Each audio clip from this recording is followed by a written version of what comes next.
Listo.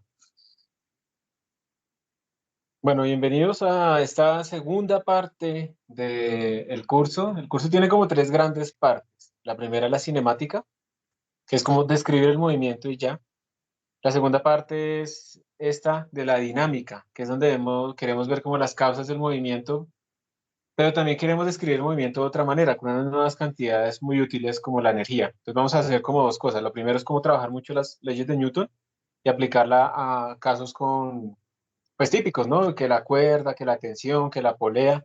Y luego le vamos a poner fricción y otras fuerzas y vamos a aprender también a resolver nuestros problemas en esos casos. Luego vamos a pasar a otra forma de ver las cosas porque las fuerzas son vectores, entonces finalmente estamos trabajando con vectores. Vamos a pasar a otra forma de ver la dinámica que es con números, que es más sencillo, que es con energías. Entonces vamos a hablar de la conservación de la energía, cuándo se conserva, las energías potenciales y todo eso demás. Y después, digamos que con eso hemos terminado realmente esta parte básica. Veremos unas cantidades llamadas momentum, que tiene que ver cuando los sistemas ya son extendidos, porque hasta ahora todos son punticos, partículas puntuales. Entonces queremos ya sistemas extendidos. Entonces el centro de masa, el momentum, van a ser importantes. Con eso podemos estudiar colisiones y que las cosas se estrellan y se desvían, entonces poder calcular todo eso. Y al final, pues es aplicar todo eso que hemos aprendido, pero a rotaciones. Ya hemos visto algunas cosas de rotaciones, pero pues vamos a hacer allá otras cosas más, porque nuestros puntos ya no van a ser puntos, sino que nuestros cuerpos van a ser extendidos. Entonces vamos a arrancar en este momento con la dinámica. Esa foto de quien está ahí, pues él es Isaac Newton. Cambió completamente digamos, la forma de hacer física y hacer ciencias, y sus estudios revolucionaron básicamente el concepto que se tenía en ese momento de cómo era el mundo, porque pues si ustedes se imaginan en la Edad Media, era muy místico ver la luna, las estrellas, el cielo, y se veía como algo inalcanzable, sí, el cielo como tal. Y pues por ejemplo con la ley de gravitación universal, Newton logró demostrar que las leyes que hacían que los cuerpos, digamos, aquí cayeran a la superficie de la Tierra, eran las mismas leyes que regían a esos cuerpos astronómicos, y pues eso generaba como una conexión mística entre las cosas, porque pues todo eso se asociaba como algo místico, algo divino que estaba allá lejos. La gente de hecho en ese tiempo vivía mucho era de la astrología, no de la astronomía. Los astrónomos que estudiaban el movimiento de los planetas, para poder vivir les tocaba ser astrólogos y pues echar el cuento, ¿no? Echar el cuento de que cuando uno nació la posición de un planeta eh, iba a determinar algo del destino o como se viera en ese momento algo en el cielo, pero pues eso no tiene sentido, pero si uno es suficientemente inteligente puede hacer predicciones lo suficientemente vagas, pero que la gente se identifique con ellas, ¿sí? O sea, uno puede decir como tú vas a tener que esforzarte por una gran meta y aunque haya personas que no te apoyen, vas a salir adelante. Entonces uno identifica, uno dice, uy, sí, yo quería hacer X cosa y sí, como que tal persona me tenía envidia. Uno es el que está identificando y está haciendo que eso sea verdad, pero pues a uno no le dijeron nada específico. Entonces les tocaba vivir de la astrología y todavía hay mucha gente que vive de la astrología porque pues hay personas que creen que podemos poner las manos ahí en ese destino que no tiene sentido, pero bueno. Y bueno, él, aparte de sacar, digamos, de encontrar esa ley de gravitación, también estudió la óptica, entonces también hizo la descomposición de los colores y pues las tres leyes de movimiento, entre otros estudios que hizo él. De hecho, hubo una plaga, la peste negra, y él tuvo que devolverse a su casa, digamos, natal de campo, y allá fue donde al final terminó sacando sus tratados de mecánica durante una pandemia. O sea, uno en una pandemia también puede revolucionar el mundo, aunque tendría que ser como Newton, ¿verdad? Entonces lo que vamos a ver ahora es precisamente, como ya hemos descrito aceleraciones, velocidades y todo eso, pues vamos a ver precisamente cómo es que cambian o por qué, cómo podemos causar esas aceleraciones, qué podríamos hacer para causar esas aceleraciones, eso es lo que vamos a estudiar. Entonces voy a ponerla aquí completa. Y inicialmente la ciencia, perdón. Originalmente Aristóteles, digamos, la ciencia que se hacía hasta 1600, 1500, se basaba pues en la visión aristotélica. Aristóteles pues decía hay como posiciones naturales de los cuerpos, las piedras tienden a estar abajo, el aire tiende a estar arriba, el agua tiende a fluir, ¿sí? Entonces esas posiciones naturales son las que todos los cuerpos siguen y ya. Pues, por ejemplo, si yo soltaba una piedra y soltaba una pluma, pues en la realidad uno se imagina que eso, pues como que la piedra va a caer mucho más rápido que la pluma, y pues uno toma eso como que sí, tiene la razón, pero resulta que es que la piedra interactúa mucho menos con el aire que la pluma. La pluma está diseñada, de hecho, para interactuar con el aire, por eso es que los pájaros tienen plumas y no piedras. Entonces, el punto era que pues nadie hacía el experimento bajo las condiciones y, que hiciera que esto fuera igual. Y el no hacer experimentos hace que la ciencia no avance. La ciencia se equivoca constantemente porque eso es lo que busca un experimento, ver hasta dónde funciona. Y cuando ya no funciona, pues la ciencia tiene que proponer un nuevo modelo, una nueva forma de explicar el fenómeno para seguir avanzando. Por eso es que va como avanzando, pero avanza a punta de equivocaciones. ¿Listo? Y por eso aquí es muy importante tener evidencias. Por eso los laboratorios son muy importantes, porque son las evidencias de lo que uno está diciendo. Uno no se puede quedar solo con matemática, matemática y derivar, integrar y creer solo en eso, porque pues uno no tiene ninguna certeza per se de que lo que está haciendo en el papel es lo que sucede en la realidad. Y siempre hay idealizaciones y datos que se han perdido. Entonces, Galileo, por ejemplo, empezó a demostrar que con experimentos uno puede refutar varias de esas ideas. Si ustedes ven acá, lo que tenemos acá, esta pelotica es, imagínense una pelotica que está como en una rampa que casi no tiene fricción. Entonces, cuando yo la suelto desde esta altura, la pelotica va a hacer esto y va a subir casi a la misma altura, si casi no tiene fricción. Si yo entonces ahora inclino la rampa un poco más, miren que como ya vuelve a subir a la misma altura, miren que llega hasta acá, pero observen que la distancia a lo largo de la rampa es más larga. Si yo pongo una rampa más larga, digamos esto, hasta acá, pues mi pelotica va a ser así y va a recorrer de nuevo una distancia más larga para llegar a la misma altura. Entonces, en el caso límite, en el que yo ponga mi rampa completamente horizontal, pues mi pelotica nunca se va a detener, ¿sí? Y eso implica algo que cambia completamente la concepción. Eso parece una bobada, pero esto cambia completamente la concepción. O sea, si yo no tengo fricción, esa pelota se va a seguir moviendo para siempre. Y eso no tiene sentido. Desde el punto de vista aristotélico, las cosas tienen que quedar quietas. ¿Pero por qué? Porque hay una fuerza de fricción. Pero si no hay fricción, se va a seguir moviendo a velocidad constante para siempre. Entonces, ahí se introdujo, por ejemplo, el concepto de inercia. Y ese concepto de inercia es muy importante porque, por ejemplo, la gente que cuando uno le cuenta que el Sol no es el que se mueve alrededor de la Tierra, sino que es la Tierra la que rota, pues yo le puedo decir a alguien, pero eso es mentira. O sea, si la Tierra rotara y uno calcula esa rapidez y es altísima, pues entonces cuando yo salte, pues la Tierra debería pasar por debajo mío y cuando yo caiga yo debería estar en un punto diferente si la Tierra está rotando, ¿sí o no? Eso le pueden decir a uno. Entonces, como cuando yo salto, caigo en el mismo punto, pues la Tierra no rota. Yo me podría decir, oiga, sí, como que yo estoy equivocado, pero la Tierra sí rota. Lo que pasa es que nosotros estamos rotando con ella y tenemos una inercia.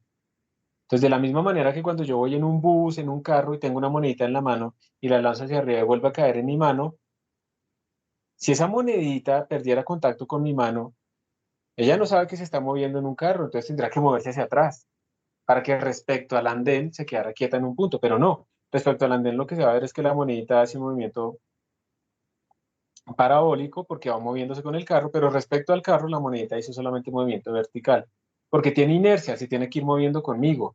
El zancudo que va en el carro, la mosca, lo que sea, se está moviendo, todos nos estamos moviendo a la misma rapidez y por esa razón pues no nos damos cuenta realmente de qué está pasando, pero desde que sea constante. En cambio, si yo tengo, por ejemplo, así un pendulito, voy a rapidez constante, el pendulito está completamente vertical, pero si el carro acelera, el pendulito se me va hacia atrás, o si frena, se me va hacia adelante. O sea, el problema es cuando tenemos aceleraciones, pero si no tenemos aceleraciones, todo va a estar vertical, es como si estuviéramos quietos. Entonces Galileo, digamos, hizo todo esto y introdujo ese concepto de la inercia, entre muchas otras cosas. También, por ejemplo, yo no sé si fue el primero, pero fue el primero que, no sé si fue el primero que hizo un telescopio, pero por lo menos sí fue el primero que utilizó el telescopio para mirar al cielo. Y entonces Galileo descubrió lunas, lunas de Júpiter dando vueltas. Y eso, y a él no le creían, decían que eso era que esa vaina era brujería, que eso le estaba metiendo ilusiones, porque digamos que tener lunas alrededor de otros cuerpos celestes era como quitarles esa concepción divina a esos cuerpos. pero pues eso es lo que hay, o sea, nos toca es cambiar nuestra concepción del mundo y no esperar es que los mundos no tengan lunas para que se acomoden a mi concepción. Eso simplemente es como la evolución. Y yo no sé si ustedes lo saben, pero desde el Concilio Vaticano II, por ejemplo, la Iglesia Católica ya acepta que el Génesis no es literal, ¿sí? Que es una forma de ver la concepción del mundo y del ser humano dentro del universo, pero no es que realmente se haya creado a un muñequito Adán y un muñequito Eva y no sé qué. No, eso es ya se acepta que la teoría de la evolución es correcta. Lo que pasa es que los mismos católicos o cristianos no son conscientes de su propia fe, de cuál es el dogma que están siguiendo. Y el Concilio Vaticano II dejó eso completamente claro. O sea, en ese caso no hay problema y uno no se puede poner a pelear que es que no, que es que tiene que ser así creacionista ni nada de esas cosas. No, no es así, porque es que eso no es lo que estamos haciendo. También nuestra concepción del universo va cambiando. Por si acaso, para que no crean que es que siempre todo tiene que ser ateísmo, no sé qué. No, no necesariamente. Hay otras cosas donde hay tensión, pero en esa parte del Génesis ya está claro desde hace tiempo. No sé si ustedes lo sabían. Entonces, bueno, después llegó Newton y formalizó esas ideas y como el conocimiento que venía de antes, también había unos grandes astrónomos que han tomado medidas de cómo se movían los cuerpos y como el círculo era un círculo, el círculo es una figura muy simétrica, entonces se buscaba que las órbitas fueran circulares, pero cuando se medían las órbitas de los planetas, pues se veía que no eran circulares y el modelo no servía, entonces se metían los sólidos platónicos y un montón de vainas y no servía. Y al final resulta que es que eran elipses. Y Newton también demostró eso con su ley de gravitación. ¿Listo? Entonces él logró formalizar, y para lo que nos importa en este momento, sacó su tratado de los principios de matemática y ahí habló de las tres leyes de Newton, que son las que vamos a utilizar para todo lo que estamos haciendo acá. No son universales, funcionan completamente para lo que vamos a hacer nosotros y para prácticamente la vida cotidiana. Pero si yo tengo algo que va muy rápido o tengo un cuerpo que es muy pequeño, donde la mecánica cuántica es importante, ahí las leyes de Newton ya no funcionan de todo. Todo tiene un límite. Pero como nosotros no nos estamos moviendo cercanos a la velocidad de la luz, ni somos tan chiquitos como un átomo o como una molécula, entonces podemos utilizarla sin ningún problema. Les voy a mostrar acá precisamente el experimento, porque es que eso es importante. Yo les dije a ustedes que una piedra y una pluma debería caer igual, sino que si yo quito el aire, por ejemplo. Pero pues hagamos el experimento. Entonces miren, aquí en este experimento que les voy a mostrar, lo que se hace es soltar, en una gran cámara de vacío gigantesca, se va a soltar una pelota de bolos y una pluma. Entonces, primero se va a hacer vacío, se va a quitar el aire completamente y vamos a ver que las dos caen al tiempo. Vamos a ver si esto sí funciona. Para decir que caen exactamente igual. Sí, profe. Si quedan convencidos, ¿listo? Eso es muy importante, hacer experimentos. Si ustedes tienen una hipótesis, así sea loca, pues no importa, digamos, hagan el experimento y si el experimento concuerda con su hipótesis, lograron un descubrimiento. Entonces, esto es para que vean lo importante que es hacer experimentos, o si no, nos quedaríamos con la física aristotélica, pues que estaba bien para su momento, pero pues hay que seguir avanzando. Bien, entonces la pregunta, digamos, que surge es, ¿qué es una fuerza entonces? Es lo que causa un movimiento, es lo que viene después del movimiento, un efecto de ese movimiento, va a cambiar con los cuerpos, solo hay una fuerza, hay muchas preguntas para definirlo. Entonces las fuerzas las vamos a definir simplemente como una interacción. Una fuerza es una interacción entre dos cuerpos. Y en principio origina un cambio en el estado del movimiento. Esa palabra es importante, por eso la resalto. Origina un cambio, ¿listo? Un cambio. Si el cuerpo estaba quieto, un cambio es que se empieza a mover. Si el cuerpo se estaba moviendo, un cambio es que se detenga o que cambie de dirección, o sea, una aceleración. Eso es lo que estamos diciendo nosotros. Entonces, para que tengamos que un poco más claro, digamos, hay varias maneras de ver las fuerzas y las que vamos a estudiar nosotros acá son las fuerzas clásicas, que son las fuerzas de contacto. Por ejemplo, cuando yo estoy alando un resorte, como está ahí, alando un carrito con la mano, o sea, todo es de contacto, ¿cierto? Yo cojo algo y lo muevo. O cuando pateo un balón, yo le ejerzo una fuerza para acelerarlo y por lo tanto también es una fuerza de contacto. Ninguno de acá, pues yo creo, la probabilidad es muy baja de que haya alguien acá con telequinesis, o sea, que ponga la mano así, se concentre mucho y haga mover un libro hasta su mano. Si hay alguien que tenga ese poder, buenísimo, hagamos un experimento para ver cómo lo logra, a ver si podemos masificar ese poder, porque será buenísimo tener un poder de telequinesis, ¿cierto? Pero tendríamos que hacer unos experimentos para ver qué es lo que lo causa y demás cosas. Y eso pasaba con Houdini. No sé si ustedes han escuchado ese nombre Houdini. Houdini se conoce normalmente como alguien que se escapaba muy fácilmente, pero también hubo un tiempo en que luchó mucho contra las personas que engañaban a los demás con esto de poderes psíquicos. Entonces llegaban y no, se te murió el perrito, entonces yo, o un tío, o bueno, lo que sea, yo te, yo te presto el servicio de hablar con él en el más allá. Y las personas eran muy buenas, o sea, leían muy bien cómo era la ropa de la gente, cómo se comportaba, cómo hablaba y todo eso, y deducían datos razonables de sus clientes. Y entonces cuando empezaban a hablar del tío y cosas así, entonces decían como cosas muy razonables y las personas creían que de verdad están hablando con el tío o con el perro. O sea, en este momento todavía hay gente que dice que se puede comunicar con perros, con gatos que se han muerto o que habla con perros. Y pues cuando a estas personas se les llevaba a un sitio con entorno controlado, en donde no podían como tener sus montajes raros por ahí guardados, pues ya no les desaparecía el poder. Entonces decían que era que faltaba creer en ellos y que no sé qué y que eso no funcionaba, pero simplemente que si yo no puedo hacer un experimento A, una experiencia A en un entorno controlado, o sea, no es reproducible, pues entonces realmente no es cierto, no entra a la ciencia, sino que pues es otra cosa. Y Houdini de hecho hizo una apuesta de que si él podía volver después de morirse del más allá a hablar con nosotros, entonces le iba a dar un secreto a alguien y ese alguien iba a poder abrir algo que él dejó escondido y esa sería la gran prueba, pero pues nunca se ha podido revelar qué fue eso y pues no ha podido volver del más allá.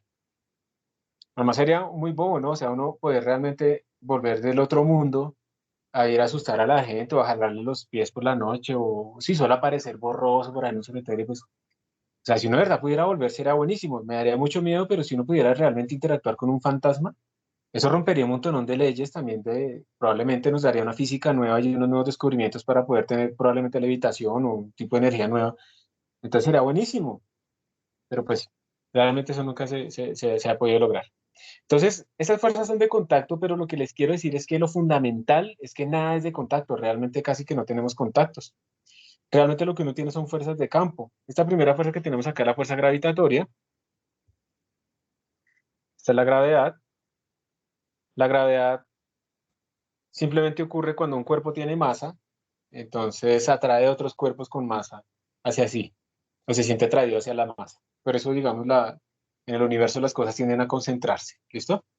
Entonces esa es la gravedad. Aquí tenemos la electricidad. Estas son las otras fuerzas que podríamos, digamos, nosotros medio conocer. Y aquí tenemos como el magnetismo. Pero resulta que esas son fuerzas de campo. Campo quiere decir es que cuando yo pongo una masa o una carga o una corriente, se genera una perturbación en el espacio que hace que cargas o masas u otras corrientes lejos de mí, que no están en contacto, interactúen conmigo. Eso es un campo es una perturbación que yo genero alrededor mío, con el que yo puedo interactuar con cosas a distancia. Y por esa razón es que el sol nos atrae. El sol no nos tiene agarrados con una cuerda ni nada de eso, sino que el sol nos atrae por el campo gravitatorio que genera a su alrededor. Ustedes se sienten atraídos ahorita al centro de la Tierra por el campo gravitatorio de la Tierra. La Luna también los está trayendo, pero como están más cerca de la Tierra, los atrae más la Tierra. Están más cerca y tiene más masa, entonces gana la atracción gravitacional de la Tierra. Pero ¿alguien conoce, por ejemplo, un efecto gravitacional de la Luna en la Tierra que sea importante? ¿Alguien? Profe, no sé, pero así Las pues mareas. pensando, eso, las mareas.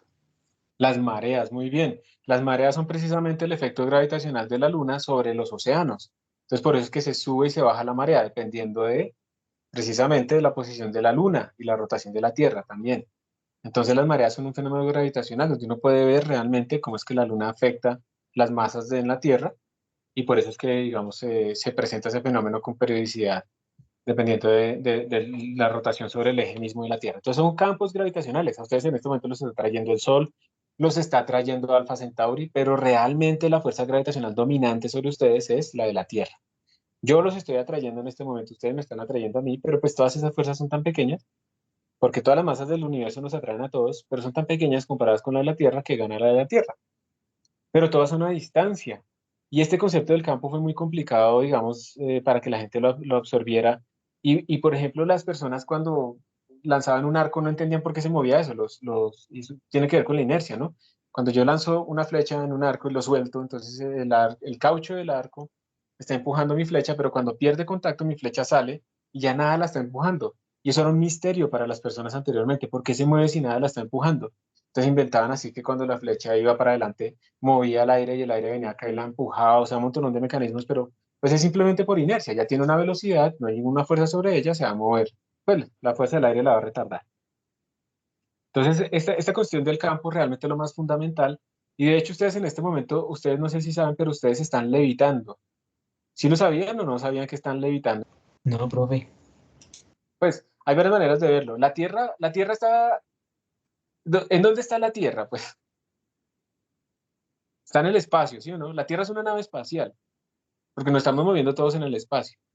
La Tierra es una nave espacial, está en el espacio, entonces estamos flotando en el espacio, literalmente. Estamos moviéndonos en el espacio, pero estamos flotando. Nada nos soporta, nada está sosteniendo la Tierra. La Tierra no es plana, es redonda y esas cosas. Entonces, ahí estamos flotando en el espacio. Pero además, ustedes en este momento que están sentados en una silla o acostados en una cama, no importa, sobre una superficie, ustedes están levitando, porque es que al final lo que está sucediendo es que los electrones finales de su pantalón, supongo que están vestidos, eh, los electrones finales de esas superficies suyas están siendo repelidos por la superficie, digamos, los electrones de la silla, porque cargas iguales se repelen, entonces esto nos está haciendo que haya una fuerza que nos repele y por lo tanto ustedes no entran y se fusionan pues con la silla, sino que quedan flotando un poquito. Y eso es una distancia de levitación. Ustedes realmente no están tocando la silla. Eso que ustedes sienten, pues, es la presión sobre su cuerpo, sobre su piel. Eso lo llamamos tocar. Pero eso es una presión realmente. Y ustedes están en este momento levitando. Claro, uno va y calcula cuánto está levitando y uno está levitando apenas como un nanómetro. O sea, una cosa que uno no ve, ¿sí? Entonces uno dice, "Ah, ¿para qué me dice eso si no es verdad?" Es muy poco para nuestra escala, pero uno realmente no toca las cosas. Uno realmente interactúa con esas superficies digamos, más externas y lo que estamos sintiendo al final es repulsión y entonces uno siente presión y también siente temperatura. ¿Listo? Entonces ustedes están levitando, pero pues levitan un nanómetro, pues nadie les va a pagar ahí nada por decir que ustedes pueden levitar un nanómetro. Ahora, una cosa es que una persona va a levitar un metro, y si ya es otro cuento porque eso ya tendría que haber otro tipo de interacción mucho más fuerte. Entonces, realmente al final fundamentalmente las fuerzas son fuerzas de campo. ¿Listo? Hay cuatro fuerzas fundamentales, realmente, ya cuando uno estudia, todas las fuerzas que vemos aquí en la macroscópico en nuestro mundo son manifestaciones de esas fuerzas. Tenemos la gravitatoria, que por eso precisamente la puse acá con las mareas.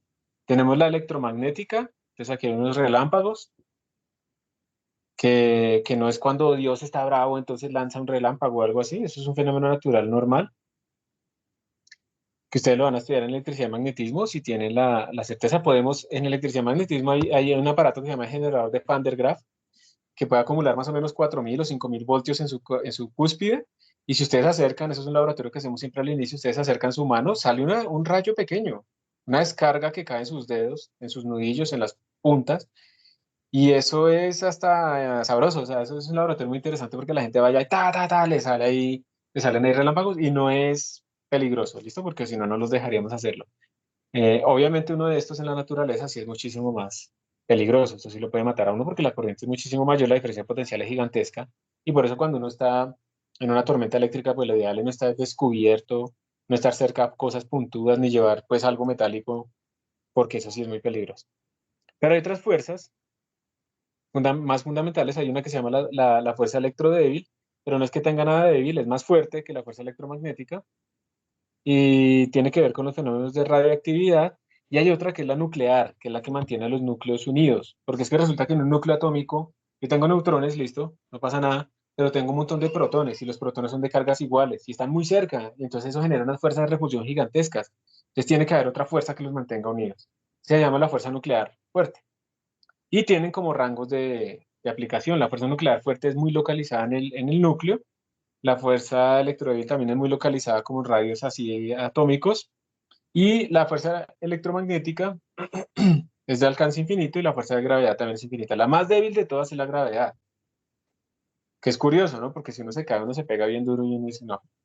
Pero la fuerza más débil es la gravedad, pero las otras lo que pasa es que están más acotadas Y la gravedad, como a escala, trabaja en escalas gigantescas, pues domina como la gran distribución de masas del universo, mientras que las otras fuerzas dominan la configuración local de nuestros átomos, moléculas y núcleos y demás.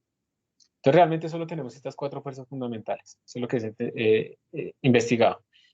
¿Falta alguna quinta fuerza? ¿Falta el amor? Eh, no sé, pero ya es algo más psicológico de nosotros. Si quitamos a los humanos, pues se desapareció esa fuerza y siguen quedando las otras cuatro fuerzas fundamentales. Por eso le llamamos fundamentales. ¿Ok?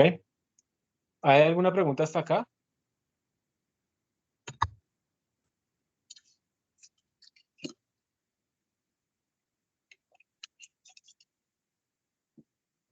Listo. Entonces, el primer concepto importante es que la fuerza es un vector. Nosotros hasta ahora hemos trabajado como puras componentes, hemos trabajado poquitos vectores, pero la fuerza es un vector, no olvidemos eso. Y como vector tiene magnitud y tiene dirección. Y si tengo varias fuerzas, debo sumarlas vectorialmente. O si tengo una fuerza así que no está alineada con mis ejes, la debo descomponer, como pasa aquí en este segundo caso. ¿Sí ven? Mi fuerza F va como en diagonal, tiene un ángulo teta, entonces debo sacar mis componentes. O también puedo entender que esa fuerza F es la suma de estas dos fuerzas que tengo acá. Una fuerza que va hacia abajo y una fuerza que va hacia la derecha. Y los sumo vectorialmente. Se supone que todos ustedes ya saben sumar vectores. ¿Sí? ¿Hay alguien que no sepa sumar vectores todavía? O restarlos o cosas de ese estilo. Listo. Parece que todos son aspectos vectores. Entonces ahora vamos a mirar precisamente, vamos a hacer una fuerza, un ejercicio y les voy a preguntar a ustedes precisamente de todos estos casos que están acá, ¿cuáles pueden ser varios, o puede ser uno, o puede ser ninguno? ¿Cuáles de ellos representan apropiadamente la fuerza F? Lo que estoy diciendo es, quiero que mi fuerza F como vector sea F1 más F2. Entonces van a seleccionar cuáles, la fuerza F sería esta, voy a ponerla acá. Revisen bien el sentido de la flecha, ¿listo? Esa sería mi fuerza F. ¿Cuáles de estos casos serían los que representan apropiadamente la suma de sus vectores? Y ahí está abajo el link de la encuesta, de todas maneras se los voy a compartir también por el chat. Y esta es nuestra participación de clase del día. Profe, ¿por dónde está el link? Ahí está en la presentación, ustedes tienen los PDFs y si no ya se los voy a copiar, es que está muy demorado abrir esto en el navegador, pero ya se los voy a copiar. Listo. Eh,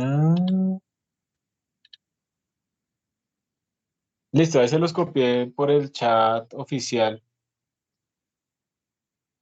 Y por si acaso también se los voy a copiar por el chat anónimo. Recuerden que puede ser una o varias o ninguna. Tienen 2 minutos más para responder. ¿Queda un minuto? Han respondido solamente 4 personas. 20 segundos. 10, 9, 8, 7, 6, 5, 4, 3, 2, 1, 0. Listo. Ahora yo miro las respuestas para ver más o menos cómo estamos. La mayoría le pegó a alguna correcta. ¿Quiere que lo expliquemos? Por favor. Sí, Listo. profe. Perfecto. Entonces, el primero por qué sería o por qué no sería. Ayúdenme ustedes porque necesito saber cómo están pensando un poco y con eso podríamos corregir errores desde ya. El primero, ¿por qué sí sería o por qué no sería? Pues, profe, yo creo que no por la dirección de la flecha. La dirección de la flecha, ¿cierto? O sea, si yo tengo un vector que va para la derecha y un vector que va para arriba y lo sumo, es como poner cola con cabeza, le llaman. Entonces el vector resultante debería darme como en esta. Sí. Exacto, y aquí miren la cabeza lo que nos está dando.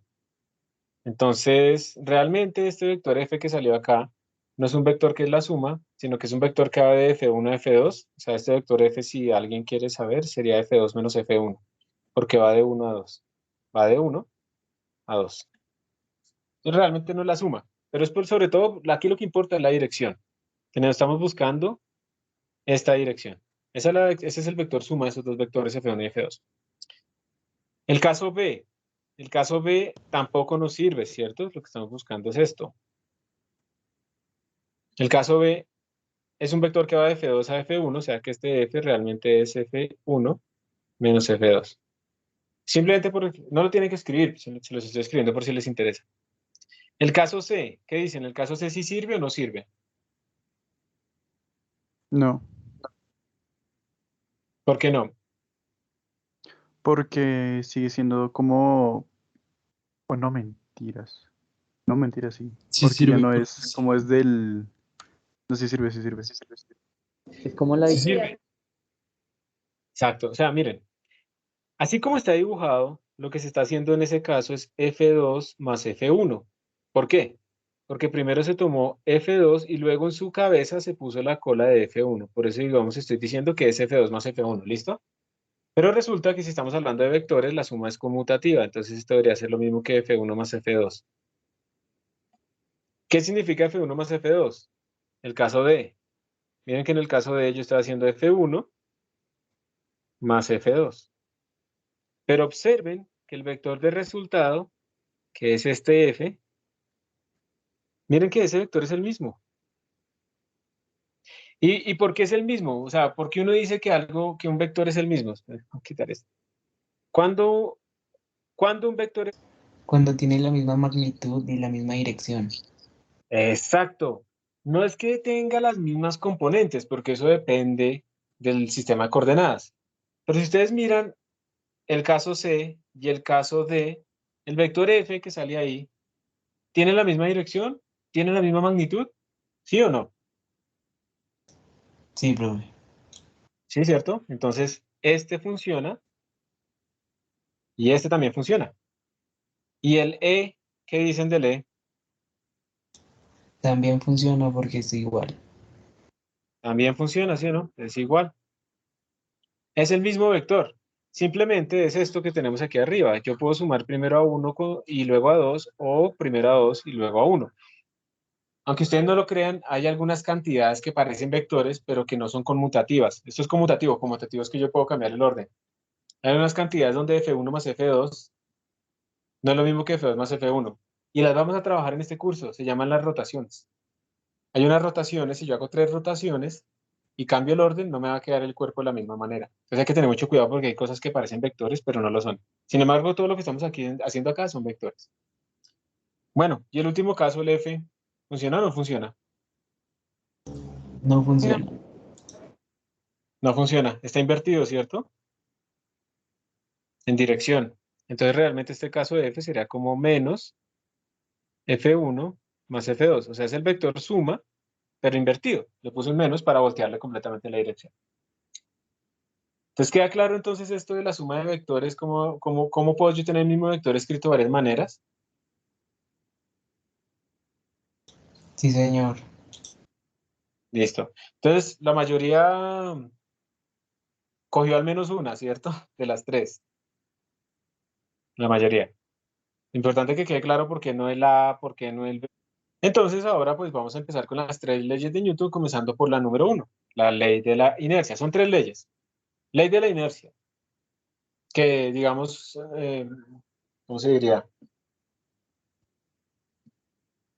Expresa de forma ya rigurosa el concepto de inercia que tenía Galileo. La segunda es la ley de fuerza y aceleración, F igual a ma, pero F neta. F neta, o sea, la suma de todas las fuerzas igual a la masa por la aceleración. Y la tercera es la ley de acción y reacción. Si yo empujo algo con una fuerza de F, ese algo me empuja a mí con la misma fuerza de F, que no implica que las aceleraciones sean iguales, porque nuestras masas pueden ser diferentes. Misma fuerza, pero diferente aceleración, por ejemplo, se puede obtener con diferentes masas. Esas son las tres leyes. Vamos a trabajar muchísimo, sobre todo con la segunda, pero la segunda requiere que comprendamos la primera y la tercera también. Entonces Newton, de nuevo la foto de Newton así todo guapo. Como ustedes pueden ver, ahí está como una biografía de Isaac Newton, esto es del Serway. Yo saco de muchos libros. Él nació en Navidad de 1642. Y antes de cumplir 30 años ya había formulado todo esto que estamos hablando, conceptos básicos de la ley de la mecánica, la ley de gravitación. O sea, ustedes todavía tienen tiempo, yo ya no. Ustedes todavía tienen tiempo de ganarle a Newton antes de los 30 años. Esto que ustedes ven acá, pues, son los estudios que él hizo sobre los prismas y la descomposición de la luz en colores. La gente no sabía que estaba hecha la luz. Entonces había como dos grandes escuelas. Unos decían que la luz eran ondas, otros decían que la luz eran partículas. Newton creo que era de la escuela de las partículas y trataban de explicar este fenómeno de refracción utilizando pues esa teoría de las partículas. Y pues la ley de gravitación, aquí está como algunas órbitas de algunos planetas en el sistema solar. Es muy curioso, ¿no? Saber por qué digamos todos están como en un plano, todos los planetas. Eso tiene que ver con el momento angular. Miren, el cometa Halley está completamente salido de ese plano, pues, de las órbitas. Y hay otras anomalías por ahí. Hay unos planetas que tienen el eje de rotación así. Hay un planeta, no me atrevo a decir en este momento el nombre, pero creo que es Urano. Todos rotan más o menos con el eje vertical, perpendicular al plano de rotación alrededor del Sol. Pero hay uno, creo que es Urano, que rota así, alineado con eso. Bueno, hay varias cosas interesantes ahí. Él estudió todo esto y uno puede deducir, por ejemplo, que las órbitas de estos cuerpos son elípticas. Se puede deducir a partir de la ley de gravitación universal de Newton. Entonces, imagínense el impacto que tuvo él. Aquí yo les dejo un link en esto, Cosmos, Isaac Newton. Es el capítulo de Isaac Newton de la serie Cosmos, la moderna, que es como con dibujos animados. Se lo recomiendo que lo vean. Es interesante aprender un poco más. No solo quedarse con F igual a MA y ya, y salir y voy a sobrevivir y voy a ver qué hago después. Tratar de aprender un poquito más. Es chévere. Pues, porque somos seres humanos que podemos como aprender, ¿cierto? Por eso, digamos, hemos avanzado. Esta es la primera ley, como les decía, la ley de la inercia. Y lo que nos dice es esto que está acá. Entonces, por favor, léanlo ustedes. Y lo que dice es precisamente que no todo se tiene que quedar quieto. Yo puedo tener una piedra que está quieta, B igual 0. Entonces, digamos, veamos la típica, es esta. Entonces, lo que dice es, eso se queda quieto, sigue sin moverse, si no actúa ninguna fuerza total ahí sobre eso. Pueden actuar varias fuerzas, pero si esas fuerzas se equilibran, pues me da la misma que no hubiera fuerzas. Está en equilibrio. Equilibrio es sumatoria de fuerzas igual a 0. Pero también nos está hablando de que si una cosa se está moviendo con una rapidez que es diferente de 0, va a seguirse moviendo a esa misma rapidez. Simplemente lo que se necesita es que no haya fuerzas que estén interactuando, fuerzas netas, que estén interactuando cuando yo las suma todas, eso me tiene que dar 0. Y eso no cambiará. Entonces esto cambia completamente esa noción. O sea, hay una inercia. Una inercia es mantener mi estado de movimiento. Y por eso es que la medida de esa inercia es la masa de los cuerpos. La masa es como una medida, por eso le llamamos masa inercial. La masa es una medida de qué tan difícil es cambiar el estado de movimiento. Si, por ejemplo, yo comparo a mi niña, a mi bebé, que tiene una masa de 17 kilogramos, mentiras, de 12 kilogramos, pues es mucho más fácil cambiarle el estado de movimiento a ella, o sea, moverla, ¿cierto? Es mucho más fácil moverla que moverme a mí que tengo 77 kilogramos de masa. ¿Listo? Entonces, la masa más o menos nos dice qué tan difícil es mover las cosas. Mire que yo no estoy hablando del peso, de mi gen ni nada de esas cosas, estoy hablando de la masa como tal. Entre mayor masa, más difícil es cambiar el estado de movimiento de algo, tiene más inercia. Por eso cuando viene un camión cargado, una tractomula, y se estrella con una bicicleta, pues básicamente el camión sigue derecho, y la bicicleta es la que se acelera un montón y se destruye, porque tiene mucha más inercia, mucha más masa nuestro camión que nuestra bicicleta. ¿Está bien? Aquí hay una cosa importante y es que todo lo que midamos, esas velocidades que estamos midiendo, el movimiento de esta partícula, tiene que ser en un marco que se llama marco inercial. Un marco inercial es un marco que está quieto o se está moviendo a velocidad constante. Entonces, lo importante es que no esté acelerado, ¿listo? Lo importante es que no es un marco que vaya acelerándose, un marco que esté rotando.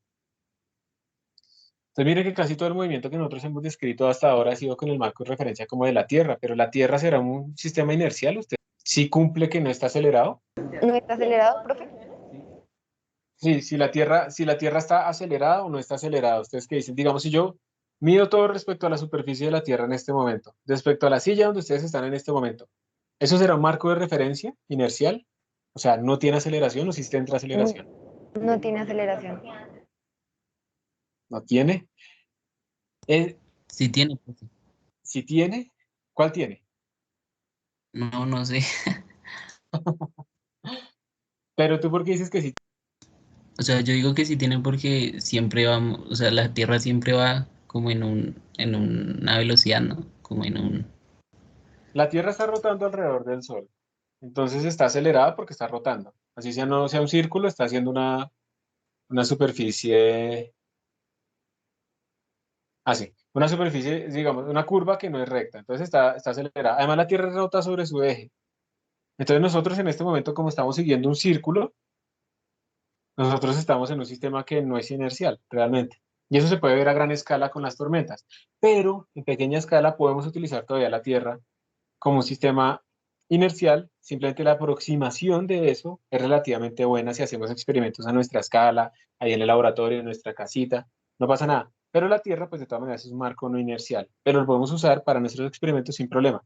Pero si vamos a utilizar algo, vamos a simular un movimiento de un proyectil a lo largo de la mitad de la Tierra para llegar a otro continente, pues tenemos que tener en cuenta todos los posibles efectos de la rotación de la Tierra. Entonces, para que ustedes vean también que, digamos que el marco inercial perfecto tal vez no exista, pero sí existen muy buenas aproximaciones de ese marco inercial.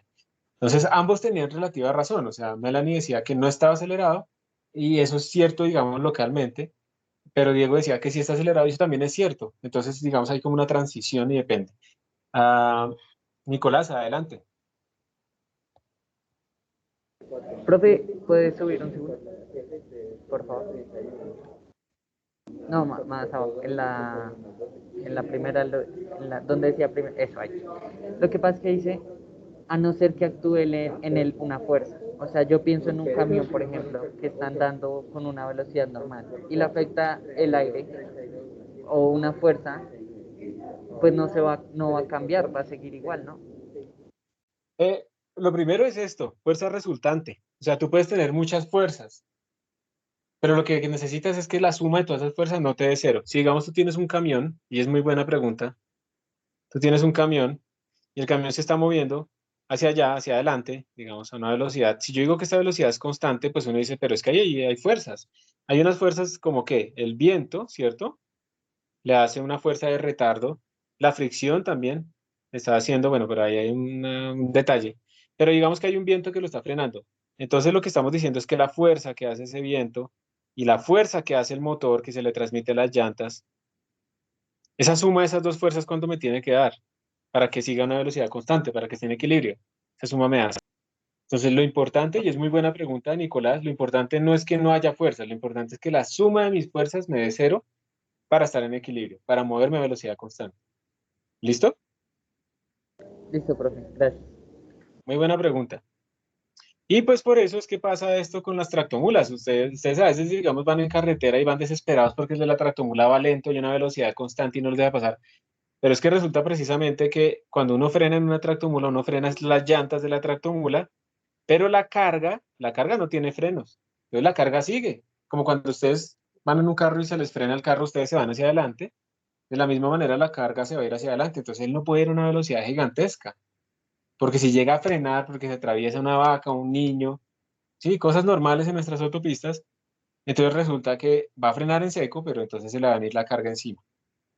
Entonces por esa razón tiene que ir a unas velocidades límites. Y por eso también uno se asusta cuando ve una tractomula, una volqueta a toda por la autopista, ¿cierto? Eso no tiene sentido. O sea, si llega a aparecérsele algo al frente, no puede frenar. Por eso los Transmilenios también tienen velocidades límites. Y ustedes tal vez les ha pasado. Frena en seco un Transmilenio y toda la gente se va hacia adelante. Nosotros somos esa carga, no tenemos el freno. El freno se aplicó sobre el carro, pero nosotros seguimos por inercia hacia adelante. Hay que tener mucho cuidado con eso. Y como les decía, la masa y la inercia están relacionadas una con otra. ¿Ok? Con esto terminamos nuestra clase del día de hoy. Muchas gracias. Aquí básicamente lo que estoy mostrando es que a mayor masa, menor aceleración. Eso lo vamos a discutir la próxima clase. Entonces nos vemos la próxima clase, la próxima semana. Hasta pronto. Adelante, Melanie. Profe, entonces esta semana no hay quiz en Virtual Sabana, ¿verdad? No, esta semana no les hago quiz para que descansen, pues de física. Gracias, profe. Gracias, profe. Listo, con gusto. Que estén muy bien. Gracias, profe, chao. Chao, éxitos. Profe. Chao, profe, gracias. Chao, profe.